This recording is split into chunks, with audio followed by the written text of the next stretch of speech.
ദൈവമേ, എൻ്റെ വായിലെ വാക്കുകളും എൻ്റെ ഹൃദയത്തിലെ ധ്യാനവും അങ്ങേക്ക് പ്രസാദകരമായിരിക്കണമേ. എല്ലാം അങ്ങയുടെ മഹത്വത്തിനായി മാത്രം തിരിയണമേ. ആമേൻ. നാം വെളിപ്പാട് 10-ാം അധ്യായമാണ് ഇന്ന് ചിന്തിക്കുവാൻ പോകുന്നത്. 10-ാം അധ്യായത്തിലേക്ക് പ്രവേശിക്കുന്നതിന് മുമ്പ് നാം ഇതുവരെ പഠിച്ച 1 മുതൽ 9 വരെയുള്ള അധ്യായങ്ങളുടെ ഒരു സമ്മറി നമുക്ക് ഒന്ന് നോക്കാം. നമ്മൾ പഠിച്ച കാര്യങ്ങൾ ഓർക്കുവാൻ വേണ്ടി ഇത് വളരെ സഹായിക്കും. വെളിപ്പാട് 1-ാം അധ്യായം 19-ാം വാക്യത്തിൽ വെളിപ്പാട് പുസ്തകത്തിൻ്റെ വിഭജനം നാം പഠിച്ചുവല്ലോ. 1-ാം അധ്യായം 19-ാമത്തെ വാക്യം, നീ കണ്ടതും ഇപ്പോൾ ഉള്ളതും ഇനി സംഭവിപ്പാൻ ഇരിക്കുന്നതും.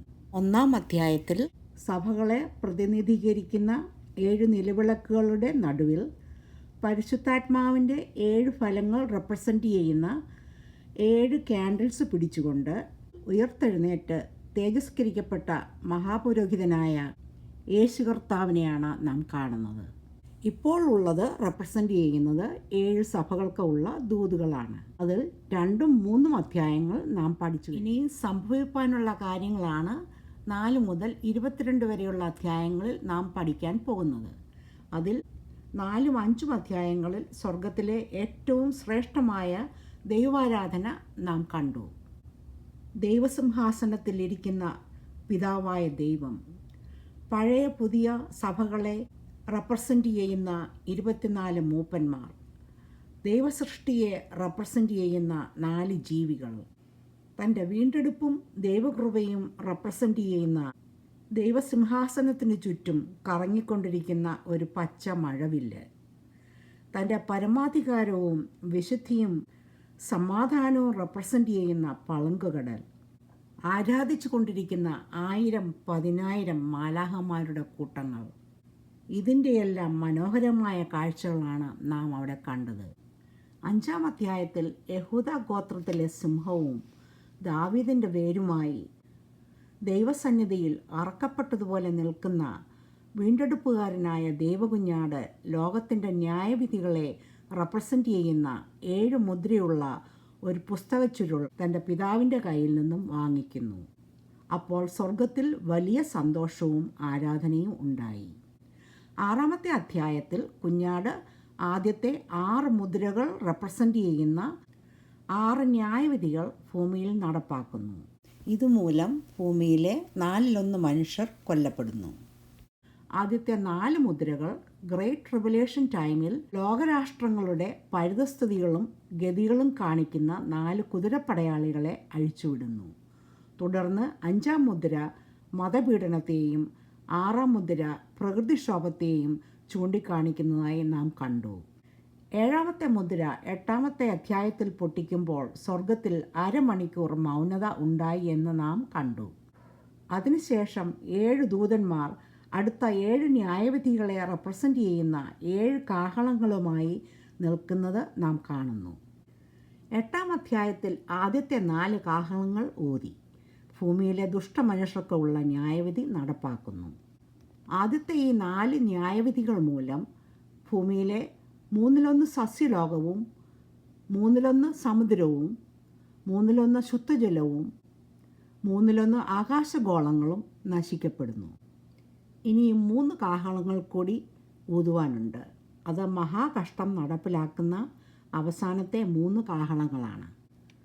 മഹാകഷ്ടം നടപ്പിലാക്കുന്ന അവസാനത്തെ 3 കാഹളങ്ങളിൽ 2 കാഹളങ്ങൾ 9-ാം അധ്യായത്തിൽ നടപ്പാക്കുന്നതായി നാം കണ്ടു. ഭൂമിയിലെ 1/4 മനുഷ്യർ അതുമൂലം കൊല്ലപ്പെട്ടു. 9-ാം അധ്യായം അവസാനത്തെ വാക്യത്തിൽ ഇത്രയുമൊക്കെ സംഭവിച്ചിട്ടും ഭൂമിയിലെ ദുഷ്ടമനുഷ്യർ അനുദപിച്ച് ദൈവഭാഗത്തേക്ക് തിരിഞ്ഞില്ല എന്ന് നാം വായിച്ചു. ഇനി പ്രാർത്ഥനയോടുകൂടി നമുക്ക് 10-ാമത്തെ അധ്യായത്തിലെ പഠനത്തിലേക്ക് പ്രവേശിക്കാം. യോഹന്നാൻ 6-ാമത്തെയും 7-ാമത്തെയും കാഹള ന്യായവിധികളുടെ ഇടയ്ക്ക് കാണുന്ന ഒരു വിഷനാണ് ഈ 10-ാം അധ്യായം 1 മുതൽ 11 വരെയുള്ള വാക്യങ്ങളിൽ നാം വായിക്കുന്നത്. ഇത് വെളിപ്പാട് പുസ്തകത്തിലെ 2-ാമത്തെ ഇടവേള അഥവാ ഇൻ്റർലൂഡ് ആണ്. There are 3 interludes in the book of Revelation. These interludes acts as strategic pauses between intense scenes of divine judgments, such as seals, trumpets, and bowls, to provide comfort, context, and encouragement to believers. ആദ്യത്തെ ഇടവേള 6-ാമത്തെയും 7-ാമത്തെയും മുദ്രകൾ പൊട്ടിക്കുന്നതിൻ്റെ ഇടയ്ക്ക് ഉള്ളതാണ്. ഇത് നാം 7-ാമത്തെ ചാപ്റ്ററിൽ പഠിച്ചു കഴിഞ്ഞു. 12 യഹൂദ ഗോത്രങ്ങളിൽപ്പെട്ട 140,000 വിശുദ്ധന്മാരെ പിതാവിൻ്റെയും പുത്രൻ്റെയും മുദ്രയിട്ട് സുവിശേഷഘോഷണത്തിനായി ഒരുക്കുന്നത് കൂടാതെ മഹാപീഡനകാലത്ത് രക്തസാക്ഷികളായ ആത്മാക്കൾക്ക് ദൈവകർത്താവ് നൽകുന്ന സംരക്ഷണവും നമുക്ക് അവിടെ വായിക്കാം. 8-ാമത്തെ ചാപ്റ്ററിൽ 7-ാമത്തെ മുദ്ര പൊട്ടിച്ചപ്പോൾ സ്വർഗത്തിൽ അരമണിക്കൂർ നിശബ്ദത നാം കാണുന്നു. ദൈവന്യായവിധികളുടെ മുൻപേയുള്ള ഒരു ഇടവേളയാണ് ഇതെല്ലാം. 6ഉം 7ഉം കാഹളങ്ങൾക്ക് ഇടയിലുള്ള 2-ാമത്തെ ഇടവേള 9-ാമത്തെയും 11-ാമത്തെയും അധ്യായങ്ങളുടെ ഇടയ്ക്ക് ഉള്ള ഈ 10-ാം അധ്യായം ആണ്. ഇനിയും ഒരു ഇടവേള കൂടി ഉള്ളത് 7 കലശങ്ങളുടെ ന്യായവിധിക്ക് മുമ്പ് 12 മുതൽ 14 വരെയുള്ള അധ്യായങ്ങളിലാണ്. നമുക്ക് 1-ാമത്തെ വാക്യം വായിക്കാം. Revelation 10:1. ബലവാനായ മറ്റൊരു ദൂതൻ സ്വർഗത്തിൽ നിന്ന് ഇറങ്ങുന്നത് ഞാൻ കണ്ടു. അവൻ മേഘം ഉടുത്തും തലയിൽ ആകാശവില്ല് ധരിച്ചും മുഖം സൂര്യനെ പോലെയും കാൽ തീത്തൂണ് പോലെയും ഉള്ളവൻ. ഇവിടെ നാം ബലവാനായ ഒരു ദൂതനെ കാണുന്നു. ഈ ദൂതനെ വിശേഷിപ്പിച്ചിരിക്കുന്നത് നമുക്കൊന്ന് നോക്കാം. 1-ാമതായി അവൻ സ്വർഗത്തിൽ നിന്നും ഇറങ്ങി വരുന്നു. 2-ാമതായി അവൻ മേഘം ഉടുത്തിരിക്കുന്നു. 3-ാമതായി തലയിലെ ആകാശവില്ല്. 4-ാമതായി മുഖം സൂര്യനെ പോലെയും.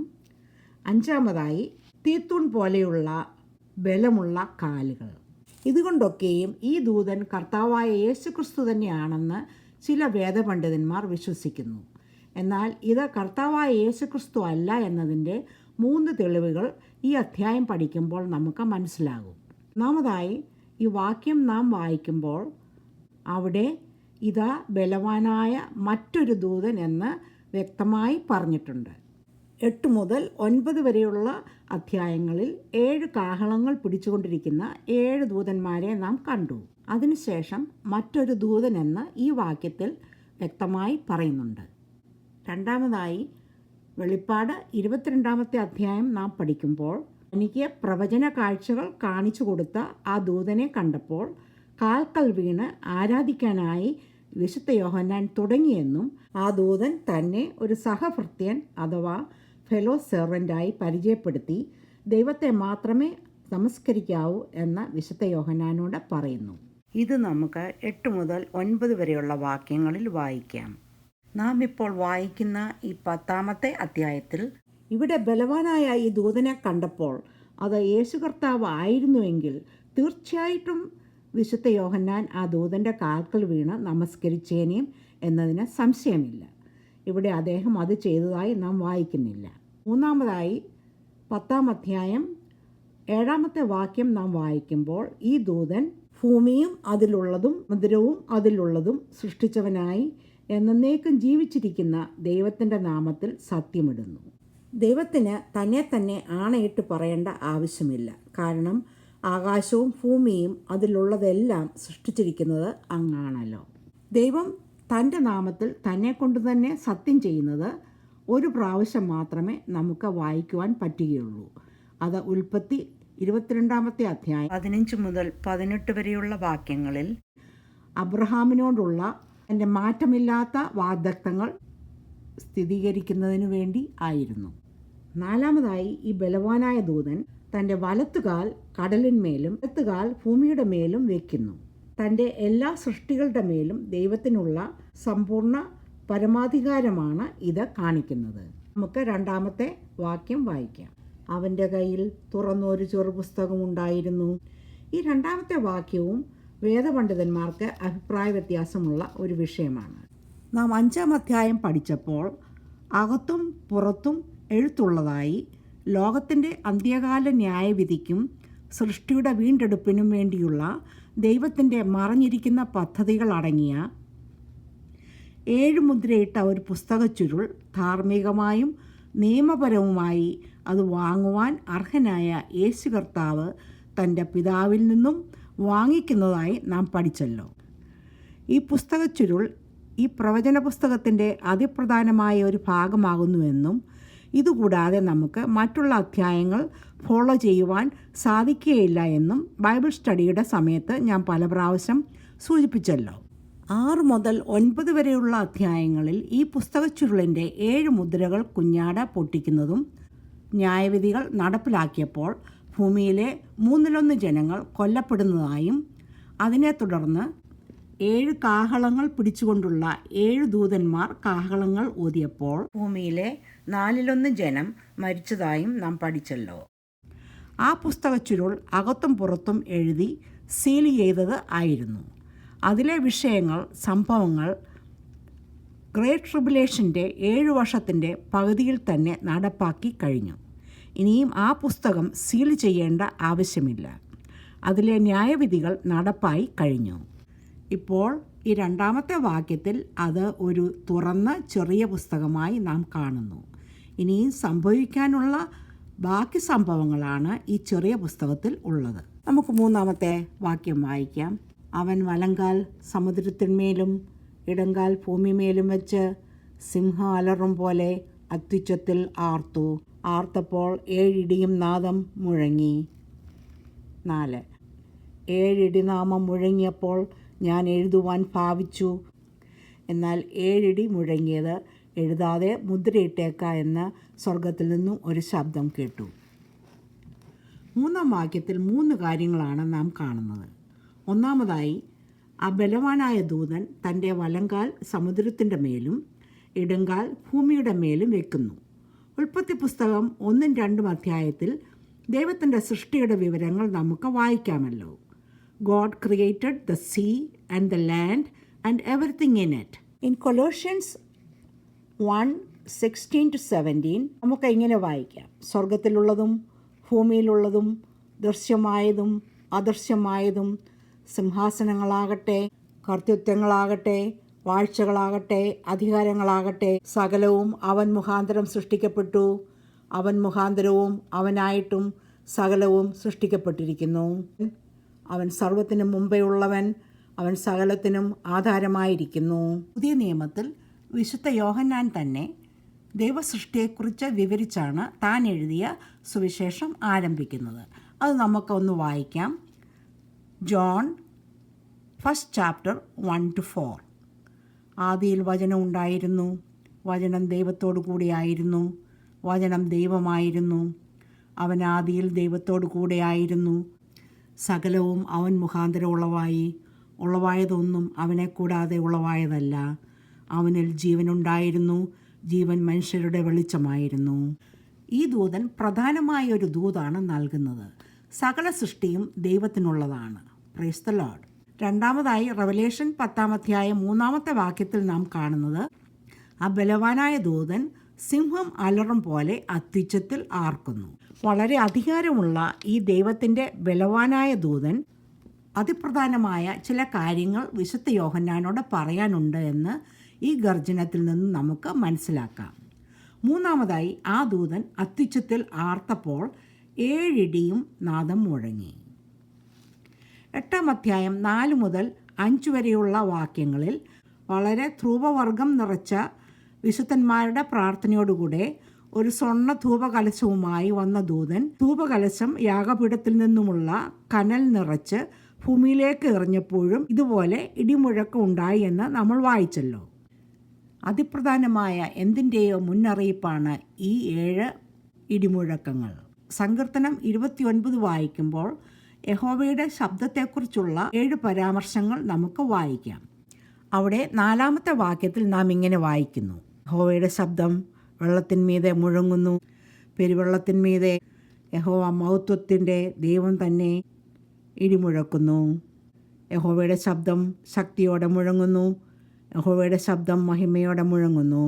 ഇവിടെ യഹോവയുടെ ശബ്ദം മുഴങ്ങുന്നു എന്ന വാക്ക് ശ്രദ്ധിക്കുക. ഇതിൽ നിന്നും ദൈവത്തിൻ്റെ ഒരു മെസ്സേജാണ് ഈ 7 ഇടിമുഴക്കങ്ങൾ എന്നതിന് സംശയമില്ല. വീണ്ടും 7 എന്ന സംഖ്യയുടെ പ്രസക്തി ഇവിടെ നോക്കുക. 7 lamp stands, 7 seals, 7 angels, 7 trumpets and now 7 thunders. 7 എന്ന സംഖ്യ ദൈവത്തിൻ്റെ പരിപൂർണതയെ ചൂണ്ടിക്കാണിക്കുന്നു. നമുക്ക് 10-ാം അധ്യായം 4-ാമത്തെ വാക്യം വായിക്കാം.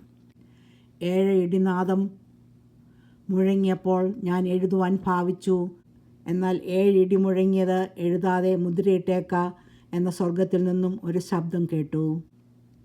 2 Timothy 3:16 എല്ലാ തിരുവെഴുത്തുകളും ഗോഡ് ബ്രീത്ത്ഡ്, ദൈവശ്വാസ്യം ആണ് എന്ന് എഴുതിയിട്ടുണ്ട്. ഈ 7 ഇടിനാദം മുഴങ്ങിയപ്പോൾ വിശുദ്ധ യോഹന്നാൻ അതിനെക്കുറിച്ച് എഴുതുവാൻ തയ്യാറായി എന്ന് ഈ 4-ാമത്തെ വാക്യത്തിൽ നാം വായിക്കുന്നു. എന്നാൽ അതെഴുതണ്ട എന്ന ദൈവത്തിൻ്റെ കമാൻഡ് സ്വർഗത്തിൽ നിന്നും വരുന്നത് വിശുദ്ധ യോഹന്നാൻ കേൾക്കുന്നു. ദൈവം നമുക്കറിയേണ്ട കാര്യങ്ങൾ മാത്രമേ വെളിപ്പെടുത്തുകയുള്ളൂ എന്ന് ഈ വാക്യം നമ്മെ ഓർപ്പിക്കുന്നു. ആവർത്തന പുസ്തകം 29-ാം അധ്യായം 29-ാമത്തെ വാക്യത്തിൽ നാം ഇങ്ങനെ വായിക്കുന്നു: മറഞ്ഞിരിക്കുന്ന കാര്യങ്ങൾ നമ്മുടെ ദൈവമായ യഹോവയ്ക്ക് ഉള്ളതാകുന്നു. മറഞ്ഞിരിക്കുന്ന കാര്യങ്ങൾ കർത്താവിനുള്ളതാണ്. യുഗങ്ങളായി മറഞ്ഞു കിടന്ന എത്രയോ രഹസ്യങ്ങൾ ദൈവം വെളിപ്പെടുത്തേണ്ട സമയത്ത് തൻ്റെ പ്രവാചകന്മാരിൽ കൂടെയും അപ്പോസ്തലന്മാരിൽ കൂടെയും വെളിപ്പെടുത്തിയിട്ടുണ്ട്. ഈ ബുക്കിൻ്റെ ടൈറ്റിൽ തന്നെ വെളിപ്പെടുത്തൽ എന്നാണല്ലോ. എന്നാൽ മറഞ്ഞിരിക്കുന്ന പല ദൈവമർമ്മങ്ങളും ഇനിയും വെളിപ്പെടുത്തുവാനുണ്ട്. അത് ദൈവത്തിൻ്റെ സമയത്ത് അങ്ങ് വെളിപ്പെടുത്തും. Price the Lord. നമുക്ക് 10-ാം അധ്യായം 5 മുതൽ 7 വരെയുള്ള വാക്യങ്ങൾ വായിക്കാം. സമുദ്രത്തിന്മേലും ഭൂമിയിലും നിൽക്കുന്നവനായി ഞാൻ കണ്ട ദൂതൻ വലങ്കൈ ആകാശത്തേക്ക് ഉയർത്തി. ഇനി കാലമുണ്ടാകുകയില്ല. 7-ാമത്തെ ദൂതൻ കാഹളം ഊതുവാനിരിക്കുന്ന നാദത്തിൻ്റെ കാലത്ത് ദൈവത്തിൻ്റെ മർമ്മം അവൻ തൻ്റെ ദാസന്മാരായ പ്രവാചകന്മാർക്ക് അറിയിച്ചു കൊടുത്തതുപോലെ നിവൃത്തിയാകുമെന്ന് ആകാശവും ഭൂമിയും അതിലുള്ളതും സമുദ്രവും അതിലുള്ളതും സൃഷ്ടിച്ചവനായി എന്നേക്കും ജീവിച്ചിരിക്കുന്നവനെ ചൊല്ലി സത്യം ചെയ്തു. സമുദ്രത്തിന്മേലും ഭൂമിയിലും കാലുകൾ വെച്ച് ദൈവത്തിൻ്റെ അധികാരം സ്ഥാപിക്കുന്ന ഈ ബലവാനായ ദൂതൻ കയ്യിലൊരു തുറന്ന ചെറിയ പുസ്തകവും പിടിച്ച് തൻ്റെ വലത്തുകൈ ഉയർത്തി ഒരു പ്രതിജ്ഞ ചെയ്യുന്നു. വളരെ സിമിലറായ ഒരു ഭാഗം ദാനിയേൽ പ്രവാചകൻ്റെ പുസ്തകം 12-ാം അധ്യായം 7-ാമത്തെ വാക്യത്തിൽ നമുക്ക് വായിക്കാം. ഞാനത് വായിക്കുന്നു. ക്ഷണവസ്ത്രം ധരിച്ച് നദിയിലെ വെള്ളത്തിന്മീതെ നിൽക്കുന്ന പുരുഷൻ വലങ്കൈയും ഇടങ്കൈയും സ്വർഗത്തിലേക്ക് ഉയർത്തി. എന്നേക്കും ജീവിച്ചിരിക്കുന്നവനാണ്. ഇനി കാലവും കാലങ്ങളും കാലാർത്ഥവും ചെല്ലും. വിശുദ്ധ ജനത്തിൻ്റെ ബലത്തെ തകർത്തു കളഞ്ഞ ശേഷം ഈ കാര്യങ്ങളൊക്കെയും നിവൃത്തിയാകും എന്നിങ്ങനെ സത്യം ചെയ്യുന്നത് ഞാൻ കേട്ടു. ദാനിയേൽ പ്രവാചകൻ്റെ പുസ്തകത്തിലും ഈ കാര്യം തന്നെയാണ് പറയുന്നത് എന്നതിന് സംശയമില്ല. 7-ാമത്തെ മുദ്ര പൊട്ടിക്കുന്നതിന് മുമ്പ് സ്വർഗത്തിലെ അരമണിക്കൂർ നിശബ്ദത നാം കണ്ടുവല്ലോ. എന്നാൽ ഇപ്പോൾ ഇതാ ഈ 7-ാമത്തെ കാഹളധ്വനിക്ക് മുമ്പ് ഉള്ള ഈ ബലവാനായ ദൂതൻ്റെ പ്രസ്താവന അനുസരിച്ച് ഇനിയും ദുഷ്പ്രവൃത്തി ചെയ്യുന്നവർക്ക് ദൈവത്തിൻ്റെ കരുണയിൽ ഒരു നീക്കുപോക്കുമില്ല എന്ന് തീർത്തു പറയുന്നു. ഇനി കാലതാമസം ഉണ്ടാകുകയില്ല എന്ന് ഈ ദൂതൻ വിളംബരം ചെയ്യുന്നു. അനേക യുഗങ്ങളായി മറഞ്ഞുകിടന്ന ദൈവത്തിൻ്റെ വീണ്ടെടുപ്പിൻ്റെയും ന്യായവിധികളുടെയും മർമ്മം വെളിപ്പെടുത്തുവാൻ പോകുകയാണ്. ആദാം മുതൽ എബ്രഹാം തൊട്ട് മോശ തൊട്ട് ദൈവം തൻ്റെ പ്രവാചകന്മാർക്ക് കാണിച്ചു കൊടുത്ത അനേക യുഗങ്ങളായി മറഞ്ഞുകിടന്ന ദൈവത്തിൻ്റെ വീണ്ടെടുപ്പിൻ്റെയും ന്യായവിധികളുടെയും മർമ്മം വെളിപ്പെടുത്തുവാൻ പോകുകയാണ്. ദ മിസ്റ്ററീസ് ഓഫ് ഗോഡ്, ദൈവത്തിൻ്റെ മർമ്മങ്ങൾ നടപ്പാക്കുന്നതിന് ഇനിയും കാലതാമസമില്ല. വെളിപ്പാട് 11-ാം അധ്യായം 15-ാമത്തെ വാക്യം വായിച്ചാൽ ഈ സംഭവിക്കാൻ പോകുന്നതിൻ്റെ ഒരു വലിയ ക്ലൂ നമുക്ക് കിട്ടും. അത് ഞാൻ വായിക്കുന്നു. വെളിപ്പാട് 11:15 വാക്യം. 7-ാമത്തെ ദൂതൻ ഊതിയപ്പോൾ രോഗരാജ്യത്വം നമ്മുടെ കർത്താവിനും അവൻ്റെ ക്രിസ്തുവിനും ആയിത്തീർന്നിരിക്കുന്നു. അവൻ എന്നേക്കും വാഴും എന്ന സ്വർഗത്തിലൊരു മഹാഘോഷം ഉണ്ടായി. 7-ാമത്തെ വാക്യത്തിൽ ഈ ദൂതൻ ദൈവത്തെ ഇറ്റേണൽ എന്ന് സംബോധന ചെയ്ത് സൃഷ്ടിയുടെ ഉടമയായി സത്യം ചെയ്യുന്നു. അതായത് 7-ാമത്തെ കാഹളം ധ്വനിക്കുമ്പോൾ ദൈവത്തിൻ്റെ മർമ്മങ്ങൾ തൻ്റെ പ്രവാചകന്മാരുടെ പ്രവചനങ്ങൾ അനുസരിച്ച് നടപ്പാക്കും എന്ന ദൈവമുന്നറിയിപ്പാണ് നാം ഇവിടെ കാണുന്നത്. ഈ കൃപായുഗത്തിൽ ദൈവം തമ്പുരാൻ മനുഷ്യൻ്റെ മാനസാന്തരത്തിനു വേണ്ടി ദീർഘക്ഷമ കാണിക്കുന്നു. 2 പീറ്റർ 3:9 നാം ഇങ്ങനെ വായിക്കുന്നു: ചിലർ താമസമെന്ന് വിചാരിക്കുന്നത് പോലെ കർത്താവ് തൻ്റെ വാഗ്ദത്തം നിവർത്തിപ്പാൻ താമസിക്കുന്നില്ല. ആരും നശിച്ചു പോകാതെ എല്ലാവരും മാനസാന്തരപ്പെടുവാൻ അവൻ ഇച്ഛിച്ച് നിങ്ങളോട് ദീർഘക്ഷമ കാണിക്കുന്നതേ ഉള്ളൂ. നമുക്ക് വെളിപ്പാട് 10-ാം അധ്യായം 8-ാമത്തെ വാക്യം വായിക്കാം. ഞാൻ സ്വർഗത്തിൽ നിന്ന് കേട്ട ശബ്ദം പിന്നെയും എന്നോട് സംസാരിച്ചു. നീ ചെന്ന് സമുദ്രത്തിന്മേലും ഭൂമിമേലും നിൽക്കുന്ന ദൂതൻ്റെ കയ്യിൽ തുറന്നിരിക്കുന്ന പുസ്തകം വാങ്ങുക എന്ന് കൽപ്പിച്ചു. വെളിപ്പാട് 5-ാം അധ്യായത്തിൽ 7 മുദ്രകളുള്ള പുസ്തകം തുറക്കാനുള്ള യോഗ്യത കർത്താവായ യേശു ക്രിസ്തുവിന് മാത്രമേ ഉള്ളൂ എന്ന് നാം പഠിച്ചല്ലോ. എന്നാൽ ഇവിടെ തുറന്ന ഈ ചെറു പുസ്തകം ബലവാനായ ദൂതൻ്റെ കയ്യിൽ നിന്നും വാങ്ങിക്കുവാനുള്ള കൽപ്പന സ്വർഗത്തിൽ നിന്നും വിശുദ്ധ യോഹന്നാന് കിട്ടുന്നു. നമുക്ക് 9 മുതൽ 10 വരെയുള്ള വാക്യങ്ങൾ വായിക്കാം. ഞാൻ ദൂതൻ്റെ അടുക്കൽ ചെന്ന് ആ തുറന്നു വെച്ചിരിക്കുന്ന പുസ്തകം തരുവാൻ പറഞ്ഞു. അവൻ എന്നോട്, നീ ഇത് വാങ്ങി തിന്നുക, അത് നിൻ്റെ വയറ്റിനെ കയ്പിക്കും, എങ്കിലും വായിൽ തേൻ പോലെ മധുരിക്കുമെന്ന് പറഞ്ഞു. ഞാൻ ദൂതൻ്റെ കയ്യിൽ നിന്ന് ചെറുപുസ്തകം വാങ്ങി തിന്നു. അതെൻ്റെ വായിൽ തേൻ പോലെ മധുരമായിരുന്നു. തിന്നു കഴിഞ്ഞപ്പോൾ എൻ്റെ വായ കയ്ച്ചുപോയി. 7-ാമത്തെ കാഹളധ്വനിക്ക് മുമ്പ് ഒരു ദർശനത്തിൽ സമുദ്രത്തിൻ്റെയും ഭൂമിയുടെയും മേൽ കാലുകൾ വെച്ച ഈ ബലവാനായ ദൂതൻ്റെ കയ്യിൽ നിന്നും ആ തുറന്ന പുസ്തകം വാങ്ങിക്കുവാനുള്ള കൽപ്പന വിശുദ്ധ യോഹന്നാന് കിട്ടുന്നു. അത് വിശുദ്ധ യോഹന്നാൻ്റെ വയറ് കയ്പാവുമെങ്കിലും വായിൽ അത് തേൻ പോലെ മധുരിക്കുമെന്ന മുന്നറിയിപ്പും കിട്ടി. പഴയ നിയമത്തിൽ എസെക്കിയേൽ പ്രവാചകൻ നിഷേധികളായ ഇസ്രയേലിയരെ നേർവഴിയിൽ കൊണ്ടുവരുവാൻ വേണ്ടി ദർശനത്തിൽ കണ്ട ഒരു പുസ്തകം നീട്ടിയ കരത്തിൽ നിന്നും വാങ്ങി ഭക്ഷിക്കുവാനുള്ള കൽപ്പന ദൈവത്തിൽ നിന്നും ലഭിക്കുന്നു. ഇത് എസെക്കിയേൽ 3-ാം അധ്യായം 1 മുതൽ 3 വരെയുള്ള വാക്യങ്ങളിൽ നമുക്ക് വായിക്കാം. എസെക്കിയേൽ 3-ാം അധ്യായം 1-ാമത്തെ വാക്യത്തിൽ ഇങ്ങനെ നാം വായിക്കുന്നു. Eat the scroll and go speak to the house of Israel. ഈ 1-ാം വാക്യത്തിൽ പ്രവാചകൻ അത് തിന്നപ്പോൾ തേനിനെ പോലെ മധുരവും എന്നാൽ അതിലെ മെസ്സേജസ് വളരെ കടുപ്പമായിരുന്നുവെന്ന് ഈ 3-ാം അധ്യായം 7 മുതൽ 21 വരെയുള്ള വാക്യങ്ങളിൽ നമുക്ക് മനസ്സിലാകുന്നു. ദൈവവചനം വായിക്കുവാനും മറ്റുള്ളവർക്ക് പകരുവാനും ലഭിക്കുന്ന അവസരങ്ങൾ വളരെ മധുരമുള്ളതാണ്. ദൈവവുമായുള്ള സമ്പർക്കം എപ്പോഴും മധുരമുള്ളതാണ്. എന്നാൽ അത് നമ്മുടെ ജീവിതത്തിൽ പ്രായോഗികമാക്കുമ്പോൾ അത് കയ്പ് നിറഞ്ഞത് ആയി മാറുന്നു.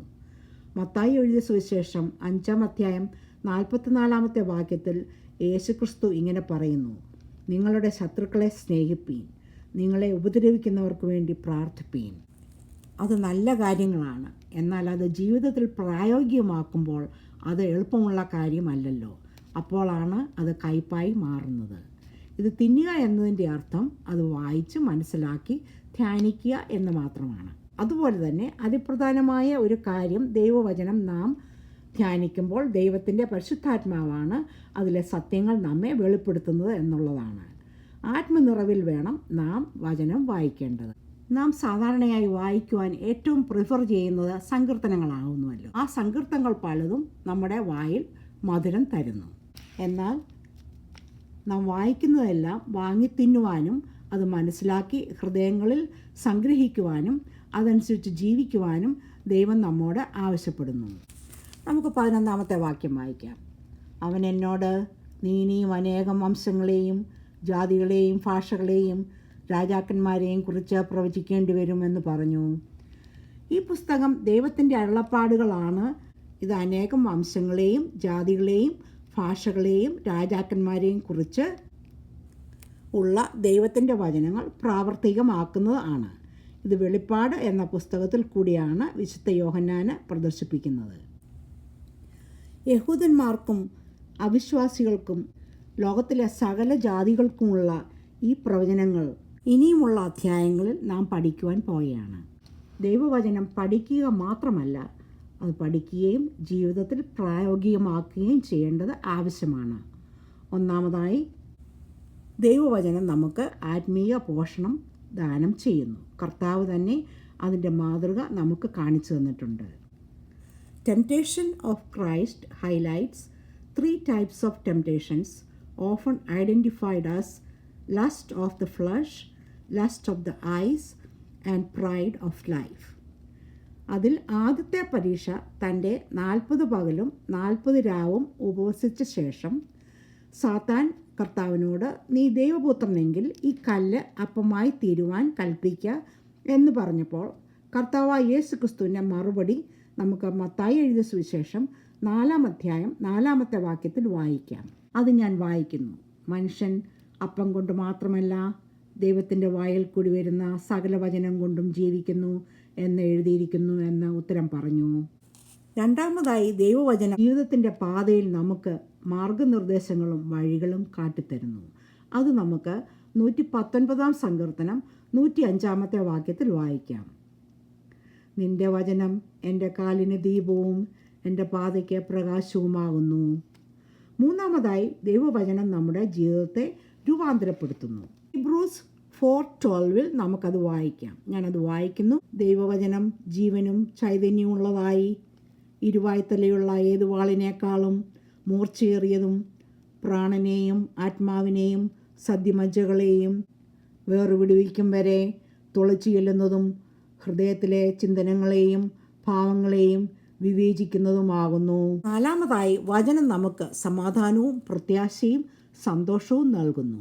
നമുക്ക് 119-ാം സങ്കീർത്തനം 103-ാമത്തെ വാക്യം ഒന്ന് വായിക്കാം. തിരുവചനം എൻ്റെ അണ്ണാക്കിന് എത്ര മധുരം, അവ എൻ്റെ വായ്ക്ക് തേനിലും നല്ലത്. ഇതിനെല്ലാം ഉപരിയായി തിരുവചനം നമ്മെ നിത്യജീവനിലേക്ക് നടത്തുന്നു. തിരുവചനം വായിക്കുവാനും പഠിക്കുവാനും ധ്യാനിക്കുവാനും അതിലെ സത്യങ്ങൾ മനസ്സിലാക്കി അനുഗ്രഹിക്കപ്പെട്ട ഒരു ജീവിതം നയിക്കുവാൻ നമുക്ക് വ്യക്തികളായും കുടുംബമായിട്ടും സഭകളായിട്ടും ദൈവത്തിൻ്റെ മുമ്പിൽ നമ്മളെ തന്നെ സമർപ്പിച്ചു കൊടുക്കാം. അതിന് ദൈവം കൃപ ചെയ്യട്ടെ എന്ന് പ്രാർത്ഥിച്ചുകൊണ്ട് ഈ 10-ാം അധ്യായത്തിൻ്റെ വേദപഠനം ഞാൻ നിർത്തുന്നു. ദൈവം നമ്മെ എല്ലാവരെയും അനുഗ്രഹിക്കട്ടെ. ആമേൻ.